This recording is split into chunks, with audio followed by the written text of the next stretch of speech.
Well, that was both slightly finicky and rather enjoyable. Am I describing the project or myself? Ace of Shades. Is it weird to start a video by just exclaiming the name of another artist? I'm sure a lot of you know of or have been following Ace of Shades on Instagram and probably on TikTok too. I don't know about that land. I think it's been a couple of years now since I first found them and ooh, I was immediately inspired. They make stunning, bespoke Victorian lampshades. And yes, they're gorgeous, but like, to be honest, that's not really my personal style. So I wasn't inspired like, oh my God, that's gorgeous, I want one, and therefore I must make it myself. I was more inspired because they really clearly show all the steps of the process in their reels, in most of their reels. The only thing that I wasn't sure about for a little bit was the final trim, whether it was being stitched on or glued on, but I'm pretty sure it's being glued on with like a slow drying fabric glue, because otherwise why would you need the little clips? So yeah, I don't know, but there's something about being shown, hey, here's how you make a really cool thing, that makes me really want to make it. I mean, I already know how to sew. I have fabric. I even have some trims, though I don't use them much. Perfection! So why have a couple years gone by with no lampshade making in these parts? Two reasons. First, sourcing a lampshade frame. And second, getting around to it. We have at last gotten around to it. And sourcing the frame happened like a year ago, but it was not easy. Apparently fancy grand Victorian shaped lampshade frames are not being made in abundance nowadays. Sad. I did find this one company that makes them in all these different glorious shapes and sizes. If I can find them again while editing, I'll throw them on screen. It's been a while, but because it's been a while, I can't quite remember what the reason was why I didn't get one from them. It was either that they were just fairly expensive and I was like, you're testing this out, you're just trying it, I don't really want to commit to that much of supply costs, or it might have been that they only sell like in bulk, you have to get multiples. And again, we're testing this out. I've never covered a lampshade before or made a lampshade before except in macrame. I did make a macrame lampshade once and I really liked it, but I've never done it in this style before, so I didn't want to commit to like really expensive supplies. And then later on I was talking to my friend Shannon of Shannon Makes, and she was like, oh, just like go to an antique store and find a really old Victorian lamp there that's gross and like, you know, rip it apart and remake it. And I was like, is that an East Coast thing? I mean, I've been to a bunch of antique stores in this area. I did some exploring at one point, and I wasn't particularly looking for Victorian lampshades, so maybe I just missed it, but I don't remember seeing any around here. Also, let's be real, in the LA area, antiques are really expensive. So like buying a lampshade just to rip it up and remake it for the frame, I don't know how easy that would be to do where I am. If this is something that you find really easily at the antique stores or even thrift stores in your area, Victorian lampshade frames, let me know, because genuinely if I'm ever like in that area, I might hunt. Anyway, all of this is to say that about a year ago, having done all of this searching around and not finding any sources, I was finally like, I'ma just order one on Amazon. I'm trying not to order from Amazon as much as possible nowadays, and honestly, this is yet another great reason why. There weren't many options, even on Amazon, and like, I'm not great at visualizing size off of a written measurement, but I do remember pulling out the ruler multiple times, and I swear it was supposed to be bigger than this. This is very small. It's also very crooked, and it's like it's been made that way. Not crooked like it, you know, happened while it was in transit or something. These two circles are drastically off from each other. I don't know how much you can tell on screen, but you'll be able to tell when I put it on a cord. We have a couple lamps around the house, so last night I was like, oh, let me see like which one I can pull the lampshade off and put this one on instead. It's so small it didn't fit on any of them.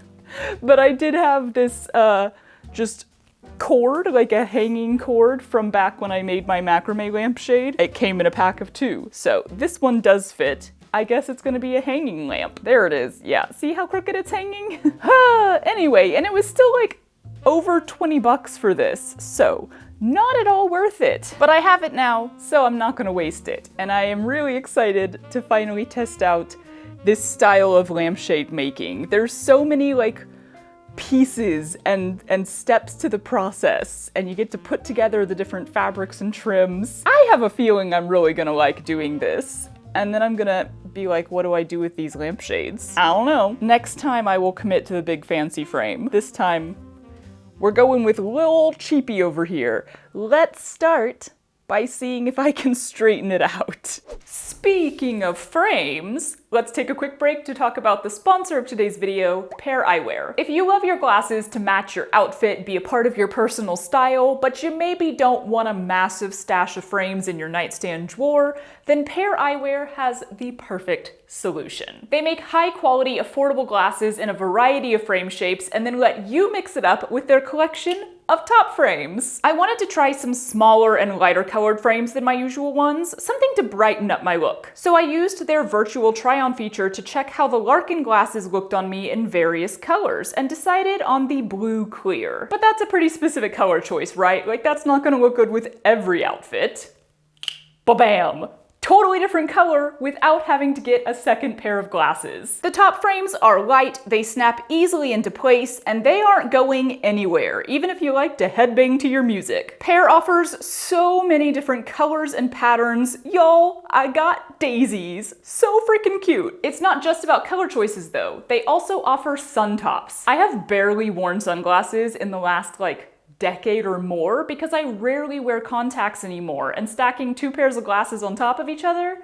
No thank you. Popping these sun tops on there is the most convenient way I have ever heard of to protect my eyes from the sun. Honestly, I'm so excited to get to wear sunglasses again. If you're looking for some glasses that help you express your personal style and switch it up whenever you want, then click the link in the description below to check out Pair Eyewear. Use code TheStitchery15 to save 15% on your first pair of frames. Thank you to Pair Eyewear for sponsoring this video. Now let's go straighten out that lampshade frame.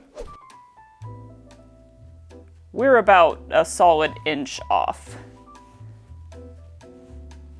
I don't know if I can move this though, because it was made like that, you know? Is this a good shot of the back of my head? I do feel like if I pull on it, I'm kind of distorting the whole thing. Okay, so now the circle is a little more in the center, but all of these middle 3 things, the little poles here, are like on a diagonal, so I still don't know if this is gonna hang straight. You know what? It's better. It's not perfect.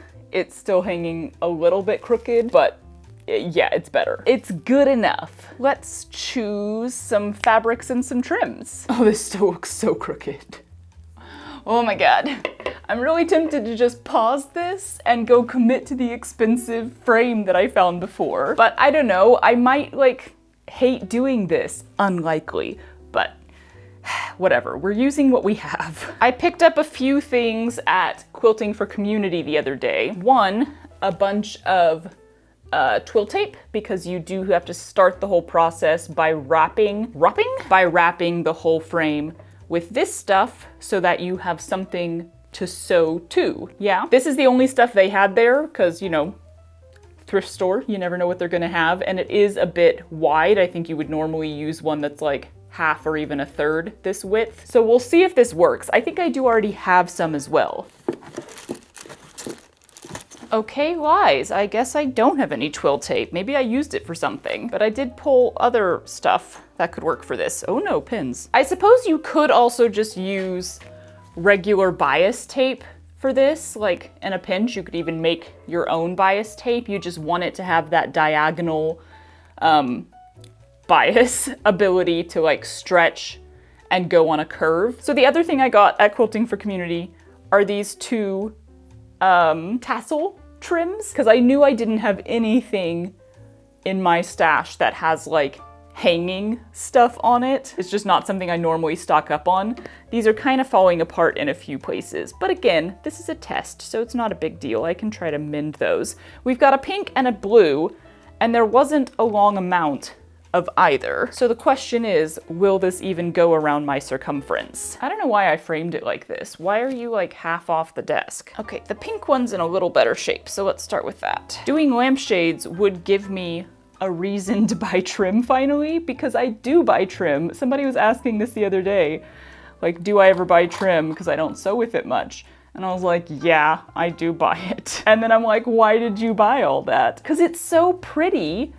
Like, it definitely attracts my attention. But then when it comes to clothing, I'm, I guess, kind of a minimalist when it comes to clothing design. I don't like a lot of extra stuff on my designs. I tend to go pretty plain and simple. So yeah, now I just kind of have still a small collection of trim, I think. Small, comparatively, I guess. Anything's small when you compare it to something bigger. But if I get into making lampshades, then I could just allow myself to go hog wild and get more. So we definitely have enough of the pink. Also, I knew when looking for like a dangly sort of trim that I was operating on a very small lampshade, so I was trying to get something that wasn't like too big of tassels and overwhelming. I think this is kind of perfect.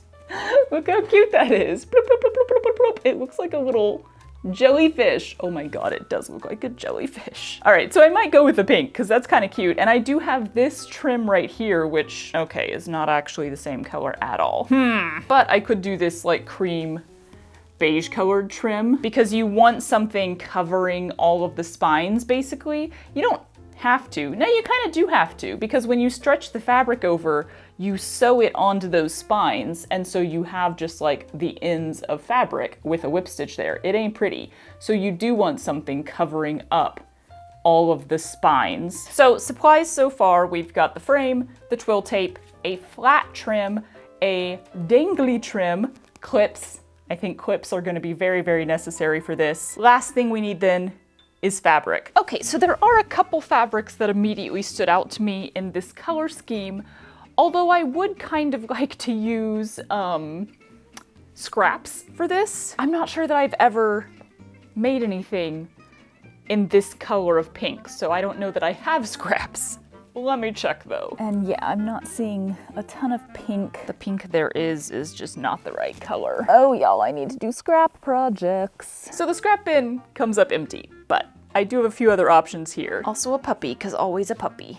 That's you, you're the puppy. This one's definitely out, that does not work. But like this, it's kind of a big print for the size of the lamp.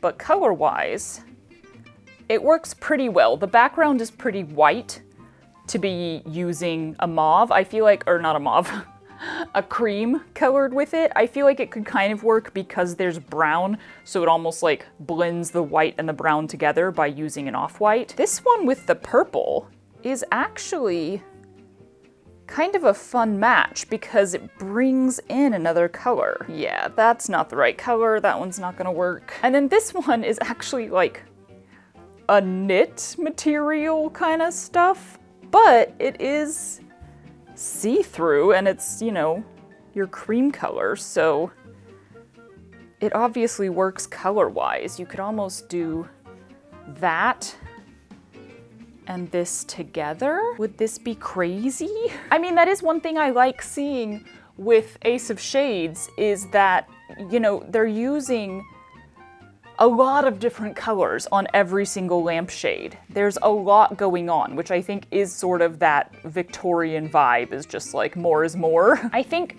this color of pink goes better with the trim. Though I will say, looking through my fabric is immediately making me want to make more of these. My brain is just already coming up with like half a dozen color and fabric combos just looking through my fabric stash. This is gonna be one of those things that I'm like, oh, I could just completely switch over to making lampshades. I kind of want to test all 3 of these fabrics on the lampshade itself with light coming through, which, like, it's the middle of the day, so I don't know that I'll be able to do that super well, but let's try.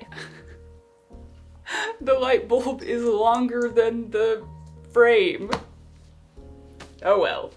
But that looks pretty cool. Oh, calm down. Ooh. The purple does look nice. I don't know that this has helped. I like them all. I switched the light bulb direction because that really does affect how the light is coming through the fabric, and then kept on testing. I like the look of the knitted cream stuff a lot, but the flowers look so much more Victorian, you know? They're just almost too see-through, but then I remember that Ace of Shades often double layers fabrics, either to get a pretty look when the light is off or to alter the look when the light is on. Putting a pink layer behind the knit was really nice, both with and without the light, whereas putting something behind the floral stuff was less noticeable with the light off, but helped them not be so translucent with the light on. I was massively debating because nothing seemed just right, but then also I'm trying to use what I already have on hand, so it's not gonna be just right, and that's okay, yeah? Like, I had to remind myself that this is a test with a wonky crooked frame, just to see what the process of making a lampshade is like and whether I personally enjoy it. So we're not aiming for perfection. Am I ever aiming for perfection? Therefore, I went with the flowers layered over some pink fabric. I think it'll be best to do the entire frame in the same material, just because it's so small and the same all the way around. There's no specific design element that calls for a change in material. So, step 1, wrap the frame in twill tape. Well, pre-step 1, clear the latest puzzle off my work surface. Oh no! Then wrap the frame.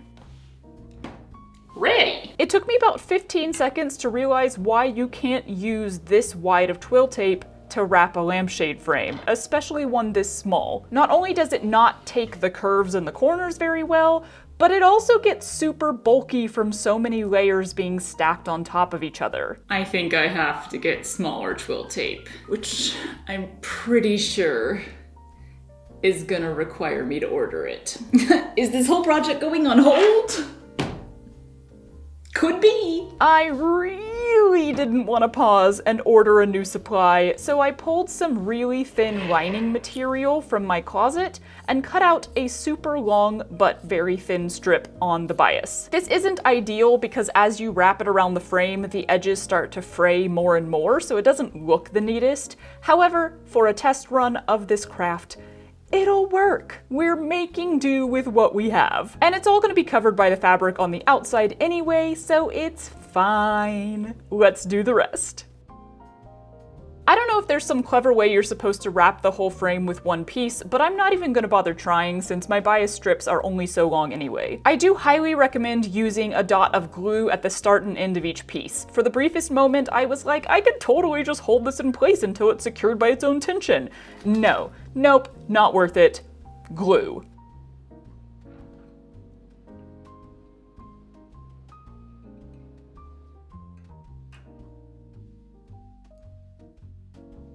Y'all, this is making me want to turn this vase into a lamp. Would this not be freaking adorable? Not with this style of lampshade, but like, that would be so cute. I don't think I could do that, but it's getting logged away in the brain for me to think about for the next 3 years.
Once the whole thing was wrapped and the glue was dry and as many of the flyaway threads had been trimmed off as possible, 'twas time to just, go for it. Based on what I've seen, you should stitch each layer of fabric on separately, even if you're stacking them. So I'm starting with the pink stuff, which is handy because it'll give me time to practice the pinning and the stitching on with an even more hidden layer. I cut a piece just a little bit bigger than I needed, so I didn't have to be wrangling the whole yardage, and then started pinning around the edges, stretching the material and repinning as needed until it was completely smooth and taut. I landed on this method of pinning that's like in, around the bar, and back out, so you're basically using the pin like a lever to wrench the fabric even tighter. I don't know if this is an official method or anything, because I didn't actually watch any tutorial videos on this, just the reels that show each step in a silent and quick way. Seems to be working though, because this fabric is tight. Actually, lies. I did watch one tutorial just a bit ago because it conveniently presented itself to me. It was a tutorial on how to do the proper stitch for lampshade covering. I shall link it in the description if I can find it again. I'm tying a knot in the thread and coming through the back right under the bar of the frame. That was not how the tutorial said to do it, but it's how I'm doing it. Why am I using such a tiny needle? I'm gonna switch this in a minute. I'm gonna switch it right now. And then it's basically a diagonal long stitch horizontally and then a smaller vertical stitch, always going through both the shade fabric and that wrapping fabric. Twill tape normally, but you know, for me, not.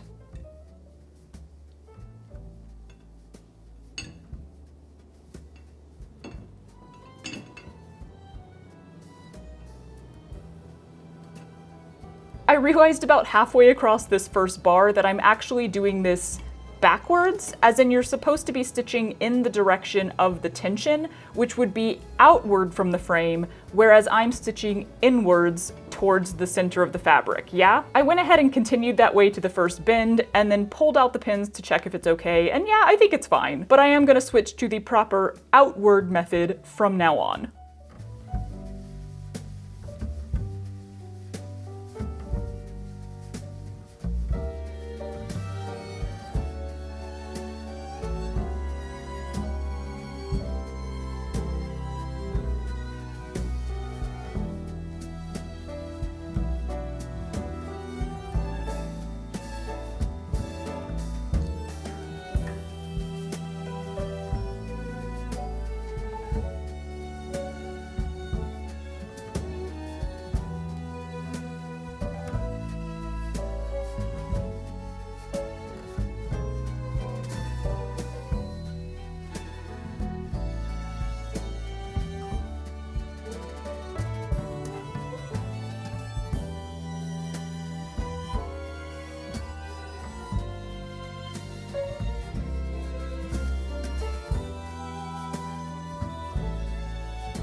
Yay! Now just, 15 more times.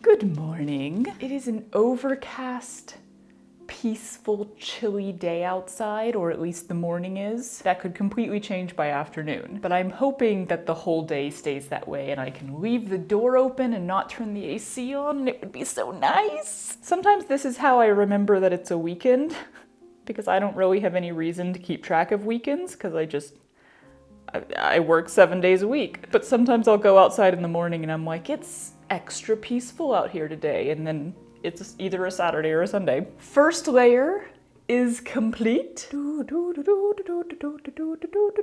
I think it's going fine. I got better in some places at getting the fabric to actually lay over the spines rather than kind of curl back. But I don't think that really matters at all. One, I'm putting another layer of fabric on here, so when I do that, I'll try to make sure that the one underneath is like laying flat. But two, every single spine is getting trim over it, so you can't see any of that. Now we add the second layer, and it's basically the same exact thing. This fabric does have like that built-in wrinkle texture to it. So if I pull it really tight, well, actually, okay. If I pull it really tight, the look of the wrinkles is still there. It's like really in the fabric. It kind of flattens them out. But I was like, if I pull it too tight, is it gonna like flatten out the wrinkles and then look weird? Cause like you can still see them, but they're not there. I think it'll be fine. I think the reason that I haven't been wanting to stitch as much lately. Did I say that in this video or did I say that in another video? Oh well, now I've said it. I haven't really been wanting to embroider very much lately. And I really think part of the reason is that it has started hurting my back and my neck a lot more. But like, let's be real, I'm pretty used to being in physical discomfort. So I think the real reason is that I just don't have like a good show to watch right now. Slow hand stitching projects, I usually accompany them with a good show that I can binge, but I just can't find anything good to watch. Like YouTube, there's always something good to watch on YouTube, but you either have to stop at the end of every video and go find another one, or you have to sit down beforehand and like choose a selection and make yourself a playlist. So there is something nice when you just want to like be in a project and not have to like look up or adjust anything. There's something really nice about a TV show with multiple seasons that's just gonna keep auto playing. So because I was sitting here yesterday, I was like, you gotta find something to watch, and I decided to finally watch The Golden Girls. Because yes, I've never seen The Golden Girls. It definitely wasn't something we were allowed to watch when we were younger, God forbid. But I never really got into it after that because I don't generally like the sitcoms with laugh tracks, that whole era, and they're still making some of them now, I think. Or I guess they're not really laugh tracks, they're live audience ones. I've been to tapings of live audience shows. I don't really like watching them. I'm not sure quite what it is. If it's like, I feel that the jokes are being forced, or like I'm being required to think something is funny because they've told me it's funny by having the audience laugh right there. I don't know. I don't generally like them, and so I was like, meh, not gonna bother watching Golden Girls. I'm probably not gonna like it. Anyway, all that to say, I am rather enjoying it. The live audience laughing is not bothering me too much, and the wit, the humor, particularly from B. Arthur, is quite good. It's quite enjoyable. All right, that's my first one on there. It's not gonna focus on that. Of course it's not. I'm gonna get it pinned and start sewing and watch more Golden Girls. Wahoo!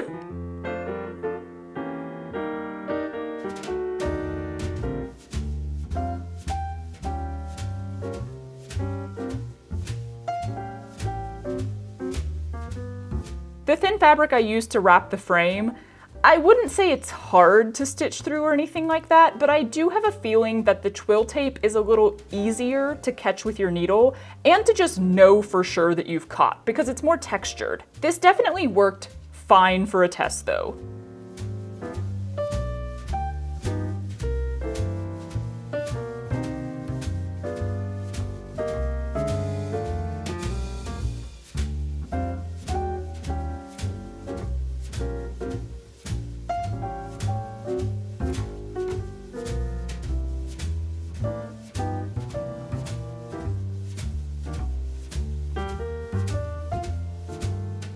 The stitching isn't difficult at all, though I'm sure many people would prefer to use a thimble for it. And yeah, once the piece of fabric was stretched and stitched, the built-in wrinkles did indeed disappear. Oh well, it looks fine. I'm perfectly okay with it.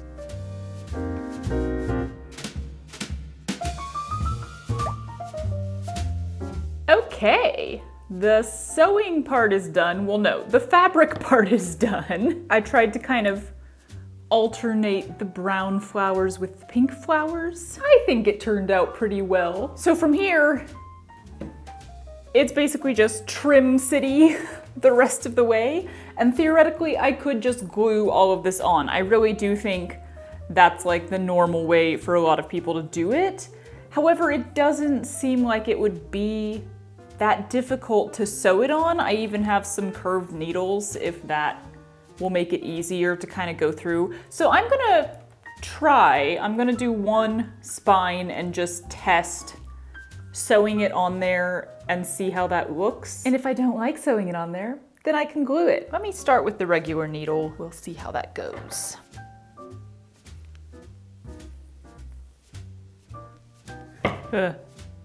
I mean, I think what I want here is for my threads to be in the same location as the kind of straight threads of the trim, so then they blend in.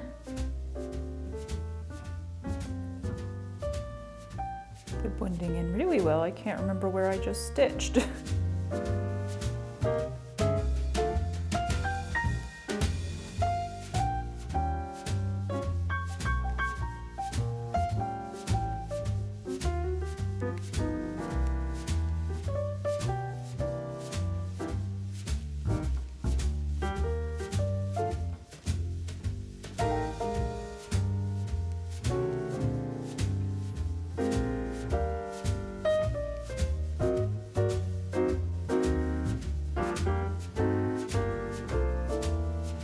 Okay, yeah. I didn't find that too annoying and it's nice and secure. I'm gonna do that 8 more times? 7 more times, that's how math works. And then once more around the top. Woohoo! Back to the Golden Girls. Ta-da! It reminds me of a very frilly cake, like that specific style of cake decorating.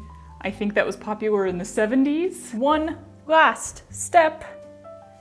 The tassels. I will say that with this trim, this is something that I saw Ace of Shades using. They had like the long, just like metal clips that like hairdressers use. And I do think that's really helpful for these because these like sewing clips, they kind of clamp too hard. Ow, they clamp really hard. So because this trim can be like spread out and shifted, this would kind of squish it, whereas I think the long clips are kind of gentle pressure. So if I want to do this again or some more, those might be worth investing in. Also, this trim shreds really easily on the ends if you like breathe on it wrong or at all. So I don't know if there's a good way to finish these off. Like, I don't know if you're supposed to melt it. Like, it's fine because I'm covering it with stuff. So I'm gonna trim all of these off. And then the stitching from this should theoretically sort of secure it. Should being the key word, or theoretically. That might be something to look into in the future. Please hold. Oh, this needs to be higher. Otherwise it's a very awkward gremlin position. Let me go find something to get this to a good height, and then we're back to watching TV. Last bit of stitching though, wahoo!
Yo, I'm so pleased with this. I mean, really, the pink and the roses and like the general style of the lampshade, not really my personal style, but like that is not at all what this was about. It was totally about the process of making. Do you have anything that you really enjoy making, even though the final product is not really something you want? Macrame was always kind of like that for me as well. So yeah, I definitely want to make some more Victorian lampshades in the future. I want to do it more legit. I want to get a nice, big, well-made, not crooked frame. And I want to get the proper twill tape. Like, this looks really good on the outside, in my opinion. And even the inside doesn't look that bad because, like, the stitching is all very neat and everything.